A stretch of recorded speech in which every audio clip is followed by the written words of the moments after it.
வசனம் விதைக்கப்படணும். அப்போ நான் எதுக்கு சபைக்கு போகிறேன்னா, இந்த வசனம் என் இருதயத்தில் விதைக்கப்படும்படியாக நான் சபைக்கு போகிறேன். ஏனென்றால் இது விதைக்கப்பட்டால் பலன் உண்டாகும், ரிசல்ட் உண்டாகும். என் வாழ்க்கை எப்படியே இருக்காது, மாறும். என் குறைகள் இப்படியே குறையிலேயே வாழ்ந்துட்டு இருக்க மாட்டேன், அது நிறையாக மாறும் என்கிற நம்பிக்கை இருக்குது. அப்போ வசனம் தான் விதை, இது விதைக்கப்பட வேண்டும். வேத வசனம் சொல்லுகிறது, மோசம் போகாதிருங்கள், தேவன் தம்மை பரியாசம் பண்ண ஒட்டார்.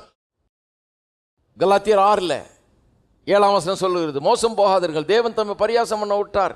மனுஷன் எதை விதைக்கிறானோ அதையே அறுப்பான். வேற எதை நம்பி மோசம் போயிடாதீங்க. எதை விதைக்கிறானோ அதையே அறுப்பான். The law of sowing and reaping. விதைப்பு அறுப்பு என்கிற பிரமாணம் வாழ்க்கையின் அடிப்படை தத்துவம், அது அடிப்படை பிரமாணம். எல்லாமே அதன்படி தான் இயங்குகிறது. எதை விதைக்கிறீங்களோ அதை அறுப்பீர்கள். ஆகவே சோர்ந்து போகாமல் விதையுங்கள் இருக்கு. ஏற்ற காலத்தில் அறுப்பீர்கள்னு சொல்கிறார்.